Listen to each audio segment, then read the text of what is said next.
that the image I found online for the poster mentions the HD DVD release.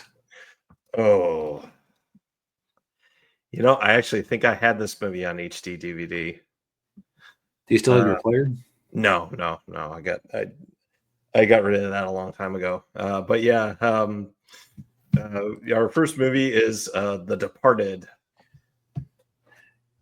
Yes, which is based on a Hong Kong movie called Internal Affairs, right? Infernal Affairs.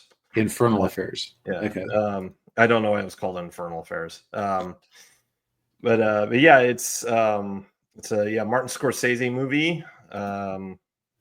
It's got a really great got an all-star cast of different actors. I mean, you got Leonardo DiCaprio, Matt Damon, you got Jack Nicholson, also Mark Wahlberg, Alec Baldwin, Martin Sheen, just to name a few.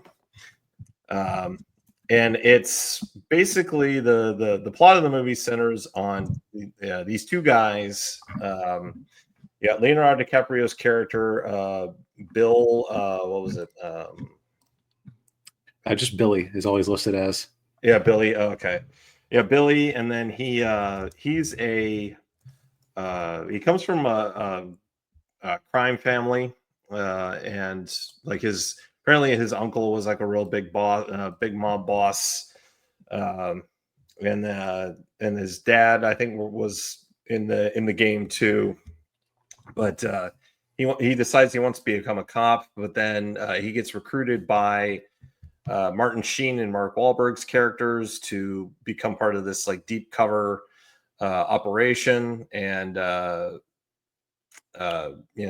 infiltrate this Irish mob gang led by Jack Nicholson's character Costello. And good to see you, Edwin. Hey, Edwin. And then on the other side of it, you've got Matt Damon's character. What was his name? Colin. And he grew up in the neighborhood that Jack Nicholson's character ran. He got recruited by Nicholson's character, kind of like what's his name, Henry Hill in Goodfellas.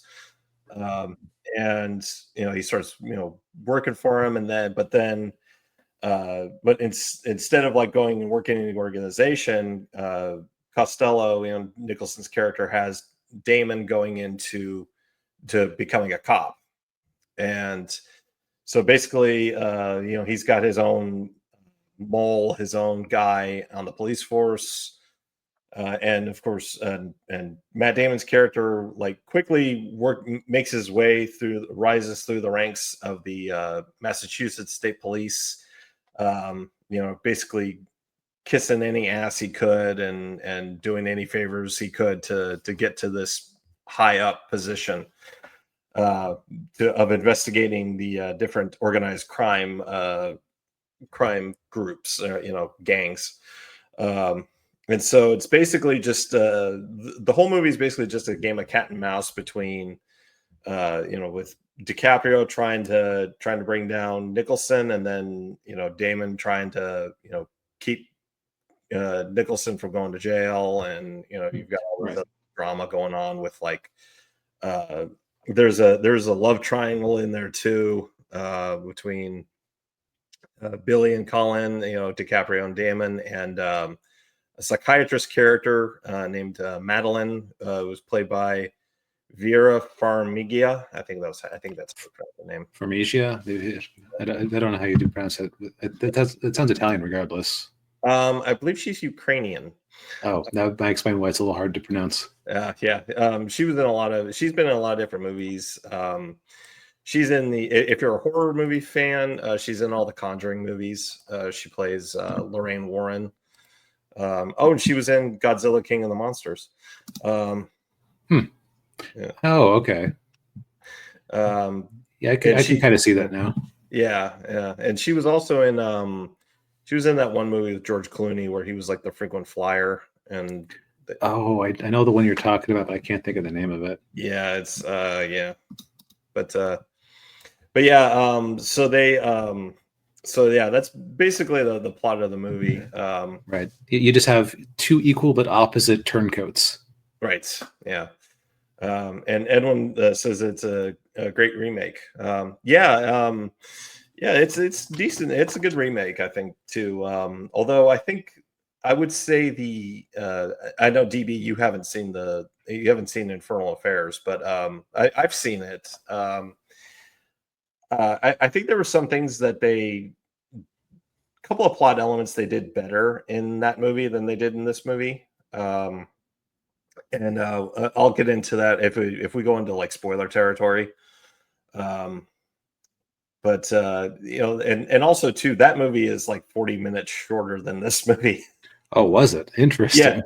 Yeah. Infernal Affairs is like an hour 40, hour 50 minutes, like hour 50 minutes. This one's like 2.5 hours. I felt on this one. Yeah. So, yeah, and it must be close enough to the original Infernal Affairs that they felt confident. I don't know if what was his name? Something Fong. Felix Chong, excuse me. Felix Chong, one of the people who worked on Infernal Affairs, got a writing credit on this one. I don't know if he was actually directly involved or if they just said, "Hey, we're adapting your story, and here's your writing credit, so you can get a cut of it." But, Yeah, probably. Yeah, he was probably like a consultant on it. yeah. Kind of like what the Star Trek franchise did to Gene Roddenberry after the motion picture. Right. Look, you can get a paycheck. We'll honor you, but you have no executive control anymore. Exactly. Yeah. And Edwin says, Infernal Affairs has the better script, but the acting is better. Yeah, I would agree there. Yeah. Yeah, I would definitely agree with that. But I mean, this is I think a good crime drama. It did win it did get Martin Scorsese his Oscar for like best director, best picture, all that stuff. Although IMDb says it won 4 Oscars. 4 Oscars, okay. In my opinion, he should have gotten that for Goodfellas, but that's it's another discussion for another time. Yeah, or Wolf of Wall Street for that matter. Did Wolf of Wall Street win anything? I don't recall. I don't know if it did or not. Although Wolf of Wall Street was after this one. Yeah, that's what I'm saying is that would be another one I would. Oh yeah, that would be another one. Yeah. Oh yeah. But DB, your thoughts? So I feel like I keep saying this a lot lately, but here I am once again, like having to acknowledge that there's clearly a market for this movie, but it was not me. Like I'm just going to be honest that I struggle to think of anything that really worked for me in this one, which is weird because I would say I loved Wolf of Wall Street and I really liked the Goodfellas. I guess the style of this one is very different because it doesn't have that comedic air that those other 2 movies had. That's true. Well, yeah, and the comedy was with the banter with the cops, where they're just like, they're like goosing and like just razzing each other with like F you, F you too, yeah. And see, like, okay, so it felt like it was very realistic dialogue for a bunch of Boston PD people and Boston gangsters. Yeah. But like, I don't know, like it just didn't feel terribly clever to me. Like, which I know, like they're going for realism here. That's how people in those lines of work talk. Yeah. And it's like you go to a dock somewhere and listen to a bunch of the guys who work there chatting. They're not going to be, coming up with clever bon mots or anything like that. No, yeah. Like everything was just like, F this, F that, da da da da da da da. Yeah, and the worst offender was Mark Wahlberg's character. Oh, I hated him. Oh yeah, hated him. He was a jerk. Yeah. Yeah, I think that's And I get functionally why you would have a guy like him in charge of that unit, because, well, first off, that's a place to put him away where he isn't with the public. So that's, Yeah. Yeah. but also if you can't handle the heat of him accusing you of improprieties and whatnot, you're going to crack as soon as any of the mobsters try to talk to you. So it's, Yeah. I get it. He's like the first filter for anybody looking to do these deep cover ups, Yeah. but that didn't make me enjoy them at all. Yeah. Yeah. But I can understand mechanically why the characters were the way they were. Yeah. Yeah. Yep. Um, I will also admit, okay, so I got myself a new phone over the weekend, and I was like, I started the movie and I was like paying attention to it, but also looking down at my phone pretty frequently. And then I had to stop at like half an hour in when I realized, wait, oh, Matt Damon is in this movie, because I had somehow thought that every scene was Leo's character. oh, And I was really starting to think, like, how the hell does this work out? Like, how can he maintain these two lives? And then I got a good look at him and I said, wait, what? And I went back to go watch it again. Yeah. It made much more sense when I was actually paying full attention. Yeah. Matt Damon. Matt Damon? Oh man. But let's see here. I think the biggest swing and a miss for me, and I know I'm going to get, I know that this is like a weird opinion, right? Unpopular opinion, but I feel like Jack Nicholson did not work for me in a single scene. I actually understand Mark Wahlberg's character's performance more than his. Yeah. He was much more understated than you would expect from an actor of his range and gravitas. Like if you think about like his other roles, like whether it's like the Joker or well hell, even like As Good as It Gets. Yeah, he's usually playing very bombastic characters, and uh you would think a guy playing a mob boss like this, he'd be a little more bombastic, but he's just Yeah, crude. I think that that crude. That's the best word to describe this movie in my mind. It's just crude. Crude, yeah. Yeah. And so it's like, and again, I don't really know anything about the Irish mafia. I'm kind of used to the Italian mafia in stories where they have like this veneer of noblesse oblige, where it's like this is very much like it's almost like a working man's mob, if it makes sense. Like everyone's just it's just very straightforward all the time. Yeah, that might be the key difference between the Irish mob and the Italian mob. Yeah. Yeah, the Italian mob are like, hey, Right. nice pat on the cheek and right, smiles to the face, stiletto in the back type yeah, thing. yeah, and the Irish mob, it's just like of course, the Irish are famed for their short tempers, and so Yeah, there's a poem that's like I forget the exact words of it, but it's like the Irish are a race of men who've gone mad for their for their wars are happy and their songs are sad. Yeah. But yeah, no, like again, like I just found this movie tiresome. is my honest take on it, and Yeah, I am very surprised that I felt that way. But there you go. Yeah.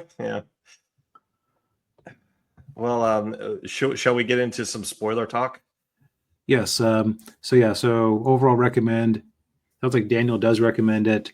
Yeah. And I'm probably gonna punt and say if you've generally agreed with my takes on things, don't watch it. If you think, what are you talking about, DB? Taylor Sheridan is the best writer ever, and he makes things that I relate to, then give this a go. You'll love it. Yeah.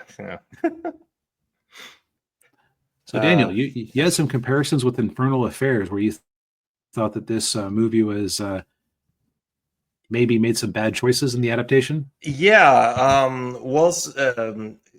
Forgive me. It's been a while since I watched it, but there's one detail I remember vividly that they got right in Infernal Affairs that they really didn't get in this one, and that was so the whole setup of this movie is that the only people that know that Leonardo DiCaprio is a cop is Martin Sheen and Mark Wahlberg's characters, and it's by design because they don't want anybody, because they know they've got moles in their department, so they don't want anyone to know who their undercovers are, and so it's just those two. And there's a scene like kind of near the climax of the movie. I would say probably it was the end of the second act where DiCaprio's meeting with Martin Sheen's character at this abandoned building. But little do they know that they're actually being followed and by Nicholson's guys, and Matt Damon's sent some cops after him. And long story short, Nicholson's goons throw Martin Sheen off the building, and he lands on the pavement right in front of DiCaprio. And that scene's supposed to be like this emotional gut punch, because it's like, oh my god, this, like, oh, he knows what, that he's a cop, and but here's the thing: in Infernal Affairs, there's no Mark Wahlberg character in that movie.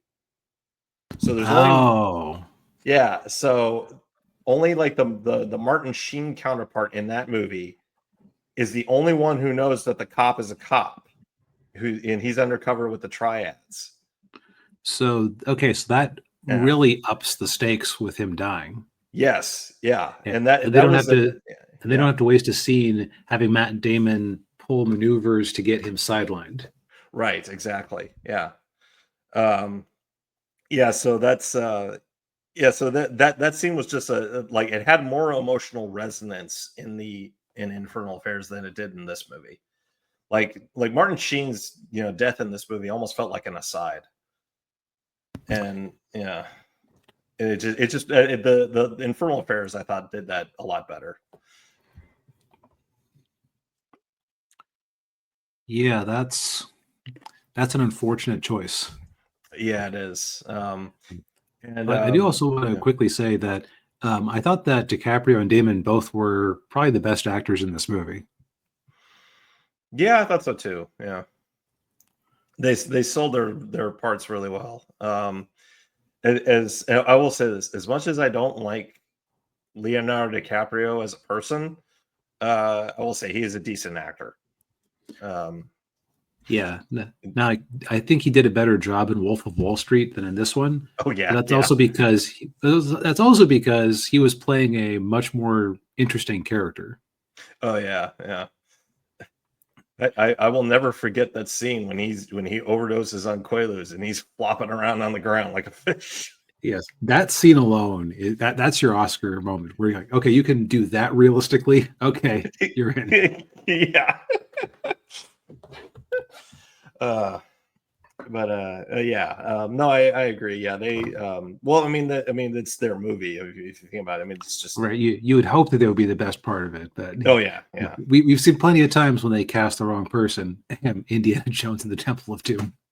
Yeah. Well, we all know why she was cast in that movie. Yes. As far as I'm aware, nobody was sleeping with Scorsese to be in this movie. They were all here based on merit. Yeah. The other thing too is the ending of the movie. They did change the ending from the original, from Infernal Affairs, to this one. So in the confrontation scene in the elevator, when at the building with DiCaprio and Damon, and when DiCaprio's like arresting Damon, and then they're in the elevator and right now, and then blammo, DiCaprio's gone.